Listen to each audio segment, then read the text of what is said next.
Polio masih menjadi ancaman di beberapa wilayah Indonesia. Di Kabupaten Mimika, Provinsi Papua Tengah, terjadi satu kasus polio mengingatkan kita akan pentingnya kewaspadaan dan tindakan cepat dalam penanganan dan pencegahan penyakit ini. Di Mimika, penyedia layanan kesehatan tidak hanya fokus dalam mencegah polio, tetapi juga sigap menangani dampaknya. Begitu Dinas Kesehatan dan Puskesmas Karang Senang menerima kabar seorang anak di wilayah kerjanya terjangkit polio dan mengalami kelumpuhan, tim Puskesmas langsung bertindak. Langkah pertama mereka adalah membangun kepercayaan keluarga anak tersebut untuk mendapatkan intervensi penanganan kasus ini. Anak yang kena polio itu segera direhabilitasi karena ketika dia kena polio menyebabkan lumpuh layu. Itu petugas kami pergi ke Dukcapil membuatkan kartu keluarga supaya segala pengobatan di rumah sakit itu gratis.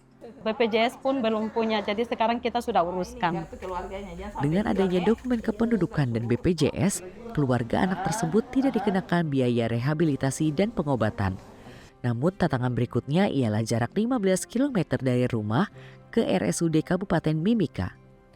Dinas Kesehatan Kabupaten Mimika bergerak cepat untuk mengatasinya. Koordinasi kami, transportnya ditanggung dari puskesmas, terapinya ditanggung dari rumah sakit. Biaya yang kita tanggung selama ini itu pakai dana BOK supaya anak tersebut itu dia tertangani dengan baik.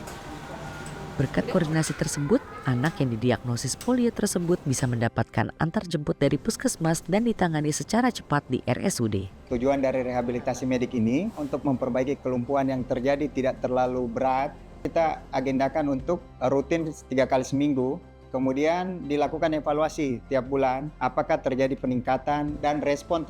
Ternyata hasil dari refleks fisiologis maupun kekuatan otot mengalami perbaikan. Seiring membaiknya kondisi sang anak, frekuensi terapi dikurangi menjadi 2 kali seminggu. Puskesmas kemudian mengambil peran penting dengan meneruskan fisioterapi di rumah, menyediakan alat latihan di rumah, dan mengirim perawat untuk melatihnya. Perawat puskesmas juga mengajarkan cara melatih dan memijat kakinya kepada ibunya Odomina dan bibinya Aitena. Sekarang mulai sudah bergerak.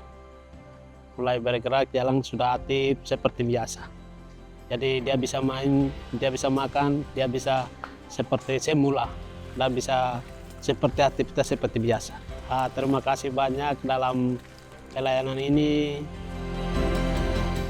Kisah ini mengingatkan kita, meski rehabilitasi memberi harapan, pencegahan melalui imunisasi tetaplah strategi terbaik melawan polio. Pemerintah pusat dan pemerintah daerah di seluruh Indonesia terus berupaya memastikan setiap anak mendapatkan perlindungan melalui imunisasi lengkap. Bagi seluruh orang tua di Indonesia, keluarga ini punya satu pesan. Orang tuanya boleh imunisasi anaknya supaya anak itu selalu sehat dan bertumbuh baik. Lindungi anak-anak kita dari polio dan penyakit-penyakit lain yang dapat dicegah dengan imunisasi dan pastikan anak-anak kita mendapatkan imunisasi lengkap. Penanganan cepat dan tepat harus segera dilakukan kepada anak. Untuk informasi lebih lanjut, kunjungi puskesmas dan posyandu terdekat.